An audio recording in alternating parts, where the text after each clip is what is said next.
qui est encore appelée spermiogénèse.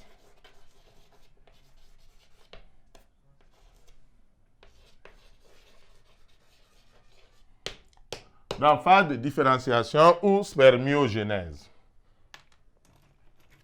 Donc, dans cette phase, vous avez normalement le spermatide qui est une cellule ronde qui va subir des transformations. Et dans cette transformation, on a réduction du volume du cytoplasme.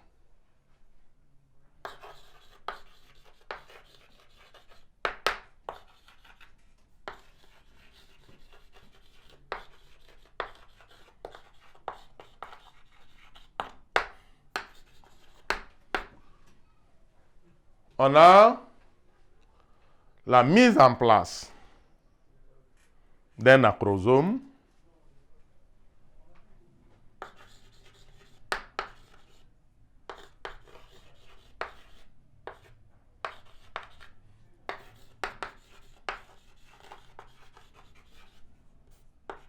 qui va jouer un rôle très important d'ailleurs, l'acrosome, au moment de la fécondation. Nous allons y revenir.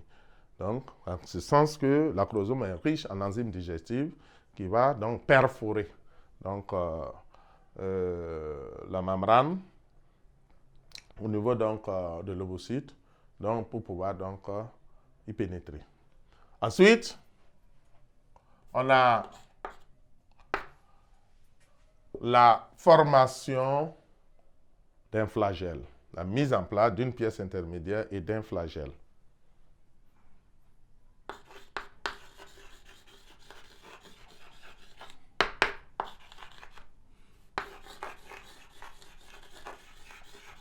Le flagelle qui est une sorte de queue qui va jouer aussi un rôle très important dans le mouvement, le déplacement des spermatozoïdes, dans la mobilité donc, des spermatozoïdes.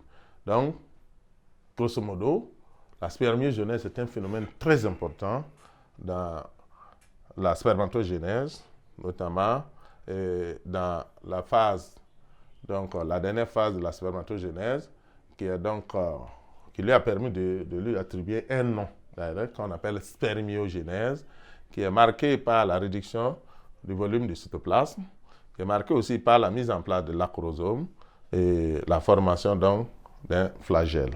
Un flagelle, c'est-à-dire que vous allez avoir donc, bien sûr, un certain nombre d'éléments de l'appareil de Golgi qui vont se mettre ensemble pour mettre en place la pièce intermédiaire. Ensuite, le flagelle part la suite et qui jouera un rôle très important dans la mobilité.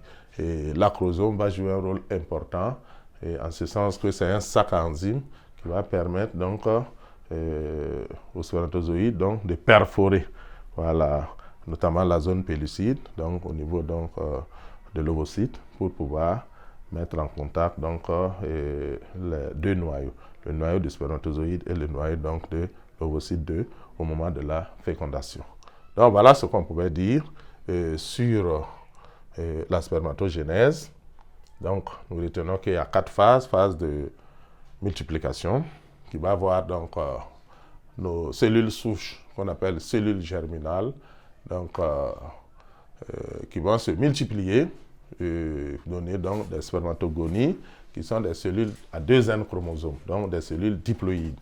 Ensuite, la phase on va entamer donc la phase d'accroissement qui va voir l'augmentation du volume donc, des spermatogonies pour donner donc ce qu'on va appeler des spermatocytes 1 qui sont toujours des cellules diploïdes, c'est-à-dire des cellules à 2 N chromosomes. Et par la suite, nous entamons la phase de maturation qui est encore appelée méiose. Et la méiose, c'est 2 divisions. Une première division qui est appelée mitose réductionnelle qui permet de passer de 2 N chromosomes à N chromosomes. Et c'est ainsi que, à partir d'un spermatocyte 1, on va obtenir un spermatocyte 1 qui est une cellule à 2 N chromosomes.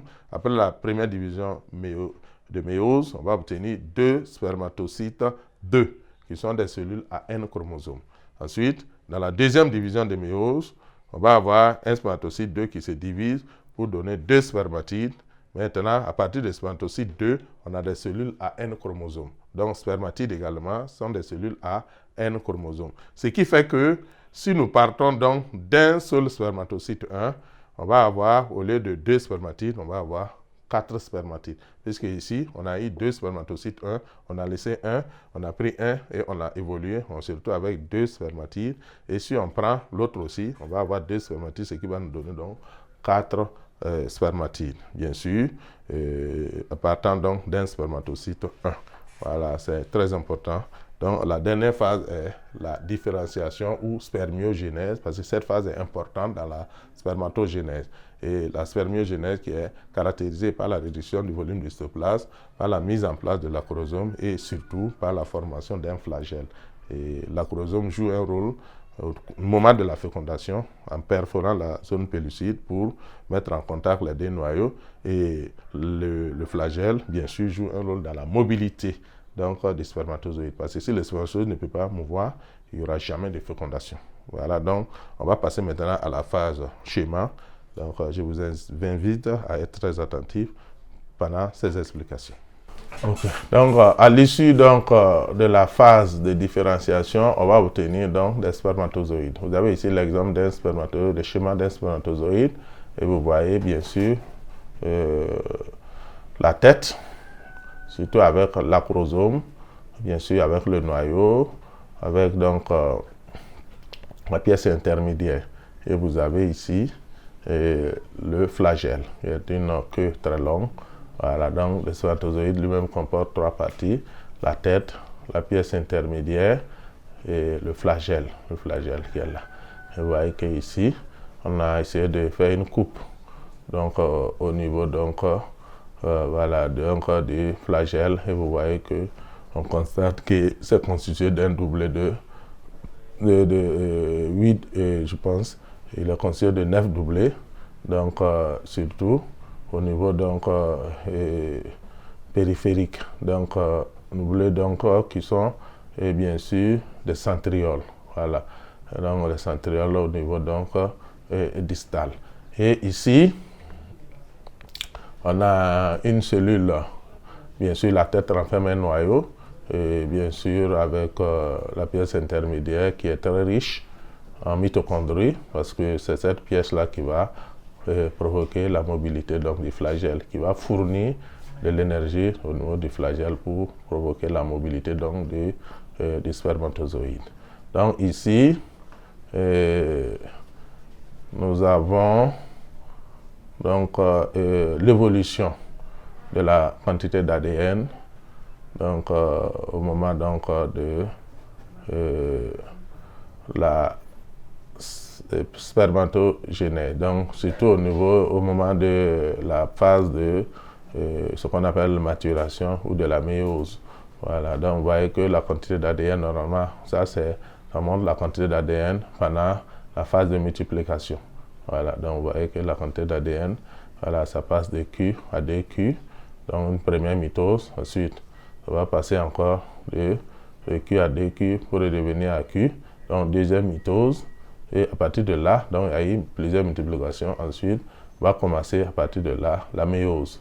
La méiose commence à partir de là, et donc vous avez la phase d'accroissement, donc phase de multiplication, phase d'accroissement, et bien sûr, il faut que les cellules, si vous voulez, les spermatogonies là aient assez de réserve nutritive pour pouvoir entamer ces deux divisions-là. Voilà, parce que c'est un processus assez complexe, il faut avoir des nutriments nécessaires.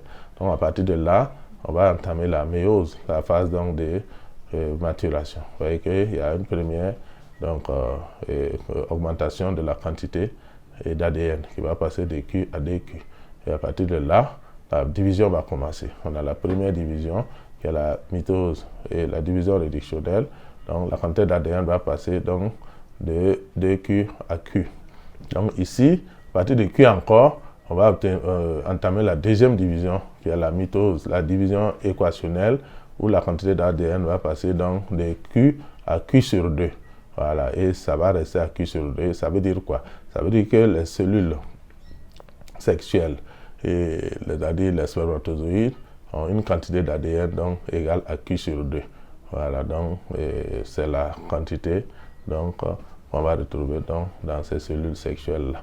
Voilà, donc à la fin de la spermatogénèse, donc on va obtenir des cellules, des spermatozoïdes donc à Q sur 2 quantité d'ADN. Voilà, c'est ce qu'on pouvait donc retenir à partir de l'évolution de la quantité d'ADN qui passe donc à partir de Q et qui va donc entamer la phase de multiplication en basculant entre Q et Q sur 2, qui va donc ensuite passer à Q sur 2 pour entamer la méiose. Et au finish, chaque gamète mâle, chaque spermatozoïde va se retrouver avec Q sur 2 ADN. Voilà donc ce qu'on pouvait dire à ce niveau.